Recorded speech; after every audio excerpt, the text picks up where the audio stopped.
The laughing stars, the Galactic Union, gathered on the edge of a forgotten system, war banners high, weapons powered, and fleets spread across space like clouds before a storm.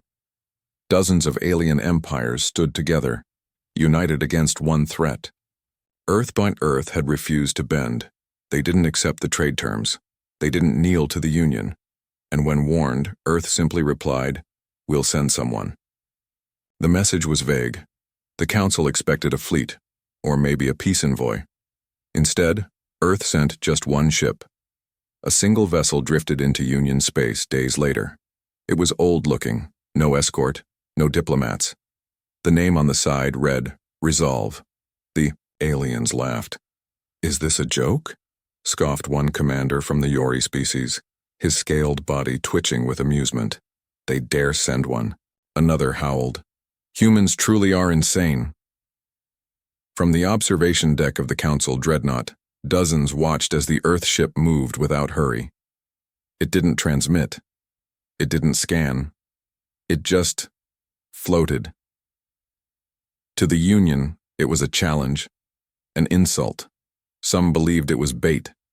Others thought Earth was too poor to send more. What they didn't know was that the ship Resolve was never built for peace. In a quiet corner of Earth, an old man sat at a console. He wore no uniform, no medals. His hands were steady, eyes calm. He had once fought in Earth's hidden wars, wars the galaxy never saw. Now he was back in command. "Link stable," he whispered. "Target markers received. Begin approach." Back at the Council fleet, the joking continued. The ship still had not spoken. No weapons deployed, no shields raised.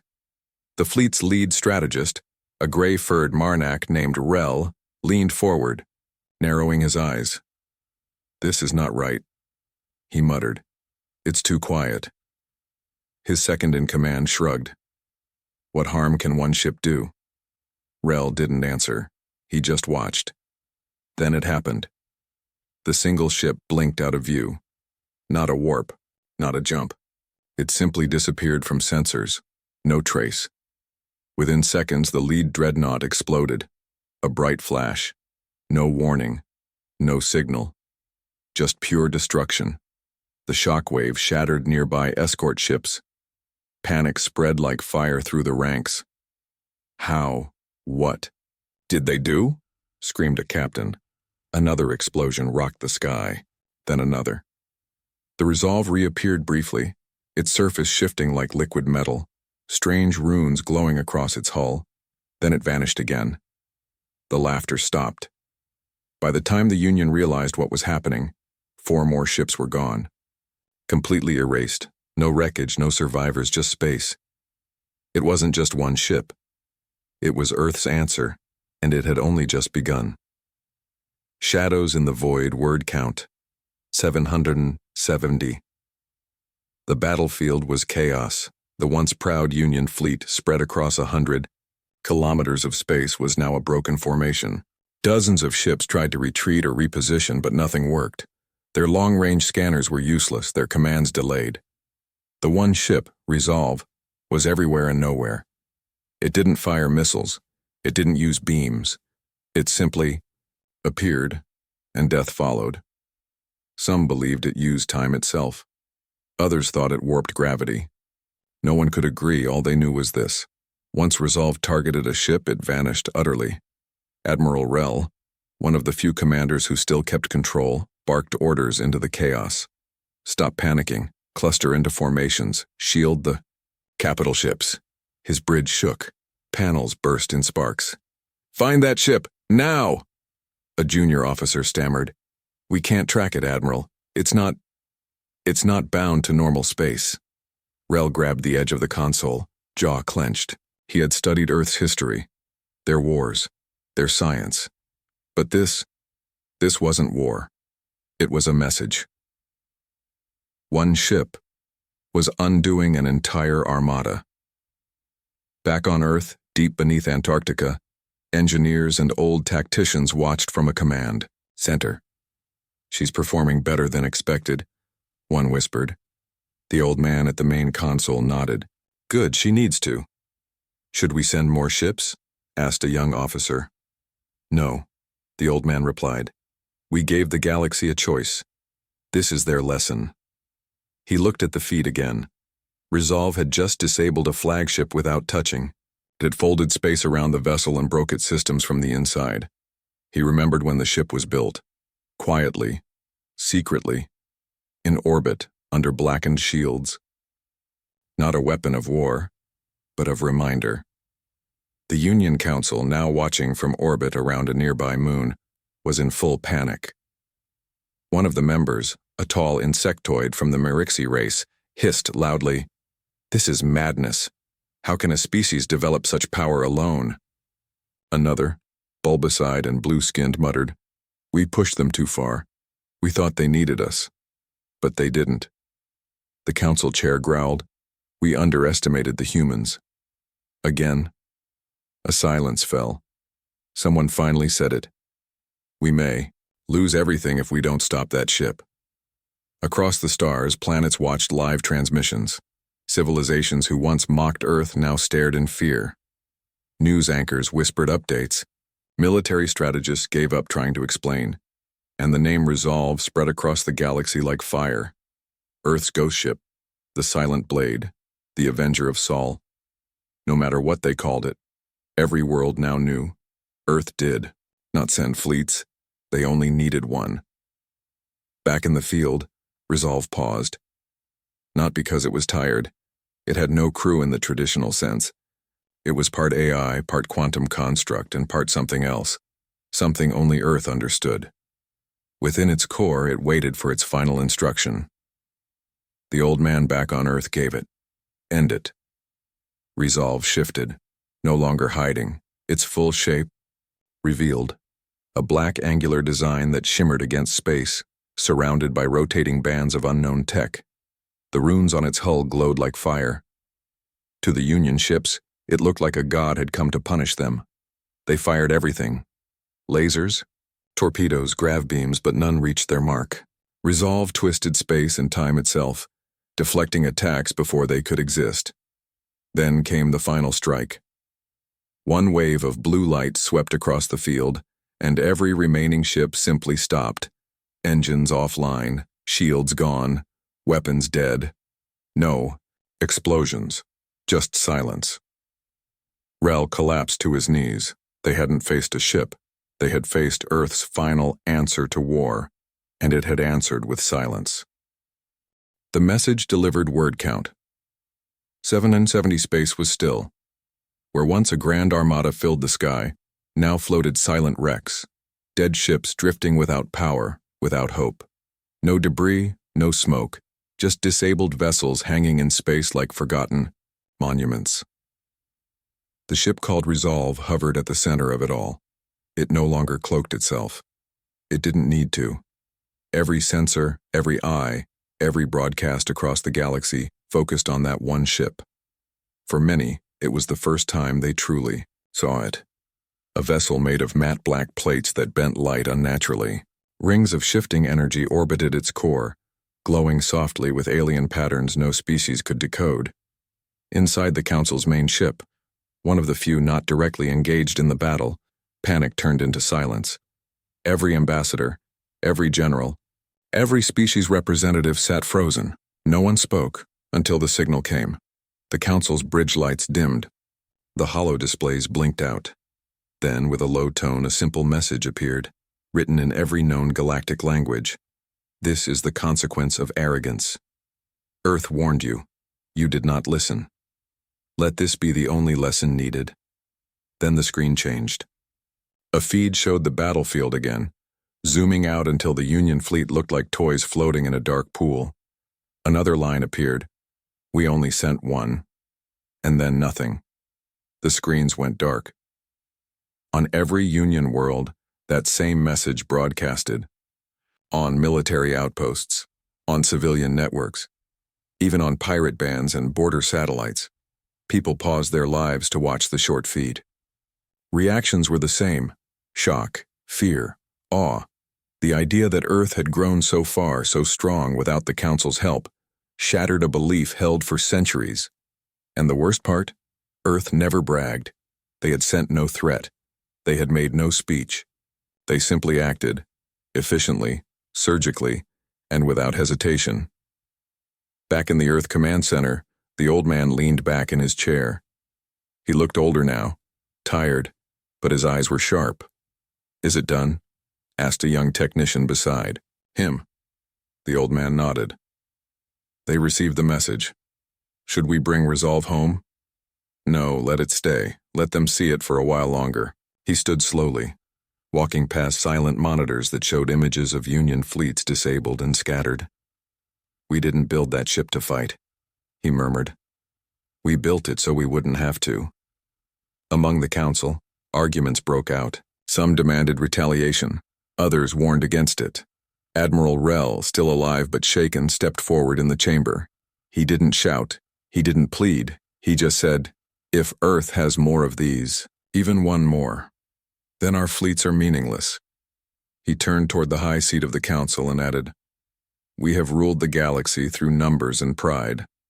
But Earth rules through silence and preparation. We need to think very carefully about what we do next." No one challenged him. For the first time in generations, the Union wasn't thinking about how to win, but whether they even could. Later that night, in orbit above a quiet moon, a small civilian ship passed near the remains of the battlefield. Its pilot stared through the window at the drifting wrecks and the lone human ship standing guard.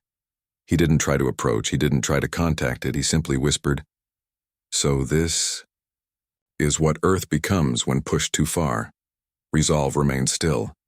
It made no move to pursue, no demand for surrender, no list of terms, because that wasn't Earth's way. Earth didn't conquer. They endured. They prepared.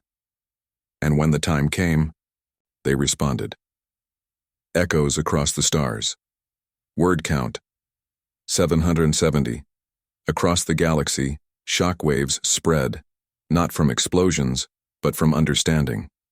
The mightiest empires, the wealthiest corporations, and the most secretive intelligence agencies all scrambled for answers.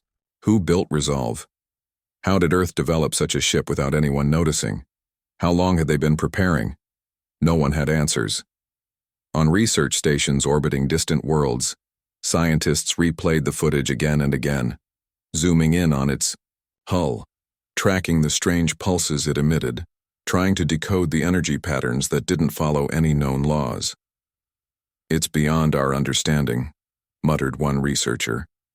Another simply nodded and said, "It's not just technology, it's intention. Earth built that ship with purpose." Meanwhile, in quiet meeting rooms far from the public eye, the council held emergency sessions. Some wanted peace, others wanted war, but all agreed on one thing: Earth had changed everything.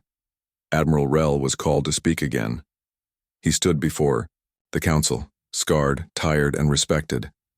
"Earth did not conquer our fleet," he said, voice calm. "They stopped it, with one ship, no demands, no bloodshed unless forced. But we lost a third of our armada," someone shouted. Rel turned to the speaker. "And yet you live. Ask yourself why." The chamber grew still. Rel continued. "They wanted us to see, to understand. They didn't retaliate with fleets or bombs. They showed us restraint and strength." The chair leaned forward.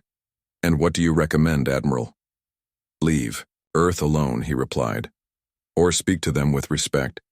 Because if that ship was just their warning, then we don't want to see what their answer looks like." On Earth, life moved on. The world didn't celebrate. There were no parades, no victory speeches. Most citizens didn't even know what Resolve had done. Earth's leaders kept the operation quiet, just like they had built the ship, quietly, carefully. Only a few understood the full picture. In the command center, the old man watched the stars again. The ship was still visible in the reports, parked among the ruined battlefield, unmoving. "How long will it wait out there?" someone asked him. He answered without looking away.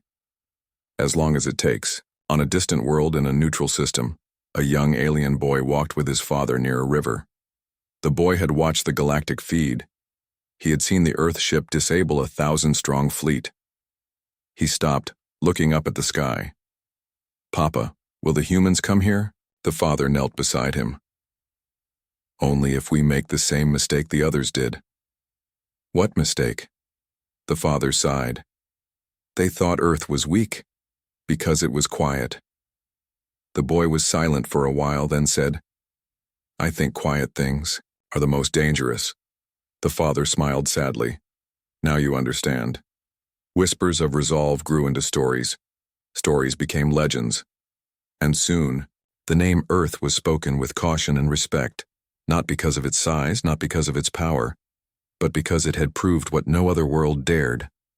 A single ship, in the hands of a prepared species, could shift the balance of the galaxy.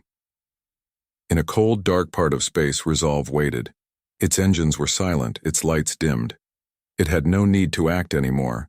Its presence was enough. It was not there to destroy. It was there to remind. What Earth remembered. Word count: 770. Far below the surface of Earth, in a secure base hidden within a mountain range, a younger team of analysts gathered around a quiet console. It showed Resolve's position, still parked among the ghost fleet of the Union, motionless for days now. One of the analysts frowned. "Why isn't it coming back?" Another replied, "Because it wasn't sent to win. It was sent to be seen." They sat in silence. An older technician, watching them, spoke softly. "You all think this is new. That Earth suddenly built a miracle. But Resolve didn't begin this decade. It began centuries ago." They turned to him. The man continued, voice low and calm. "Back when the first human explorers left Sol, they knew sooner or later humanity would be tested. Not by war, but by assumption." "What do you mean?" one asked. He smiled faintly. "I mean, the galaxy saw us as disorganized, emotional, scattered, and in many ways they were right. But humans have a long memory, and a longer patience. Generations ago, Earth had already started preparing. After first contact, Earth joined trade networks, sent students to alien universities, bought alien tech. But they didn't share everything. In hidden orbital factories, they experimented. They combined alien materials with human physics, strange combinations others ignored.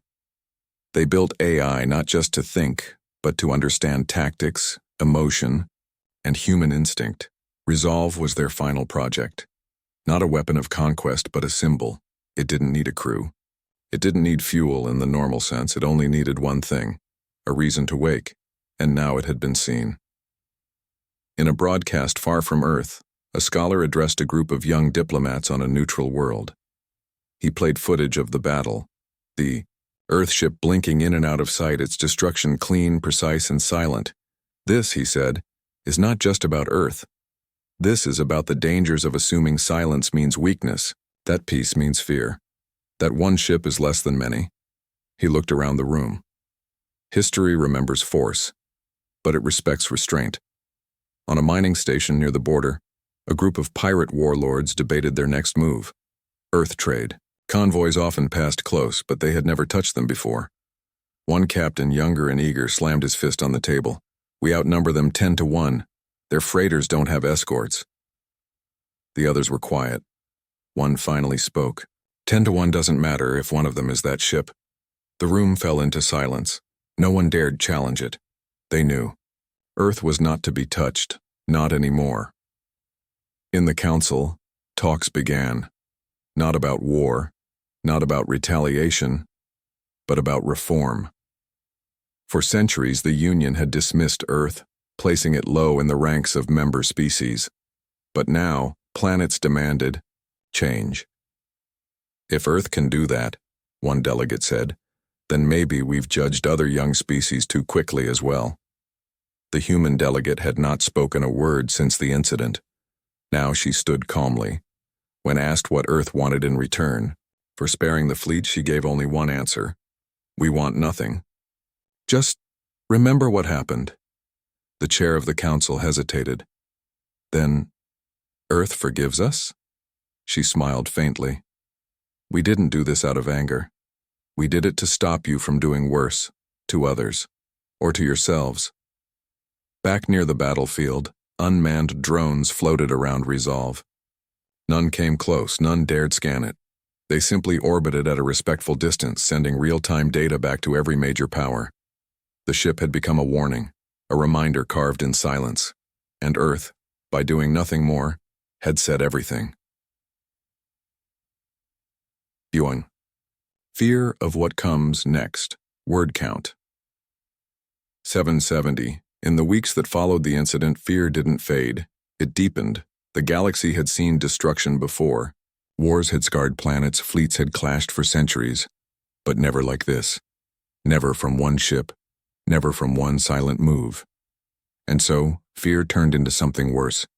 Speculation. How many ships like Resolve does Earth really have? What else have they built in secret?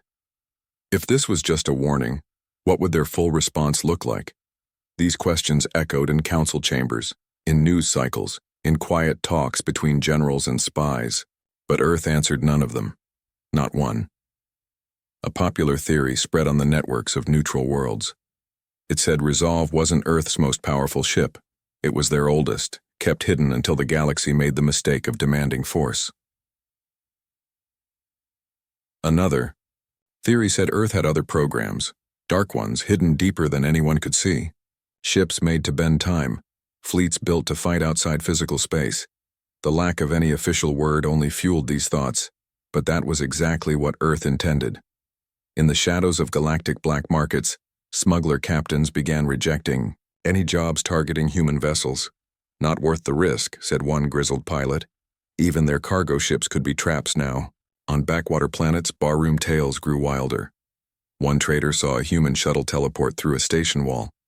A station AI stopped responding when it picked up a human signature. Earth doesn't just build ships, they build warnings. Back on Earth, life returned to normal. Factories continued their work. Students went to school. Civilians barely knew what had happened. The government released no news. The ship was not displayed in parades. The event wasn't even celebrated, because it was never about glory, it was about the message. In the Mountain Command Center, the old man watched new recruits being trained. They studied history, engineering, diplomacy, but above all, humility. We don't strike first, the instructor reminded them. But if we strike last, no one forgets it. One of the new cadets raised a hand. Sir, is Resolve still active out there? The instructor nodded. Still there. Still waiting. Why hasn't it come home? He smiled. Because it is home now for all of us, out there in plain view, a promise, a line drawn in silence. In deep space, the ship remained still. Around it, broken Union vessels floated quietly, forming a graveyard that no one dared clean. No salvage crews came. No warships approached. And Resolve never moved. A single pulse of light ran down its spine, once every hour. It didn't transmit. It didn't engage. But it watched, and because of that, the galaxy thought twice about every step near Earth space. In a closed session of the Union Council, one younger member leaned forward. What if Earth is bluffing? What if this was their only ship? The elder beside him looked at him with tired eyes. That's the beauty of what they did. He pointed at a still image of Resolve floating above the battlefield. We can never be sure. And that doubt? That fear. It's more powerful than any fleet. Even empires untouched by the battle began rewriting their military doctrines. Respect Earth, they printed in bold. Engage only through diplomacy. Never underestimate. Never provoke. They called it the Earth Clause. Not because they feared a species, but because they feared what that species had become after centuries of being underestimated.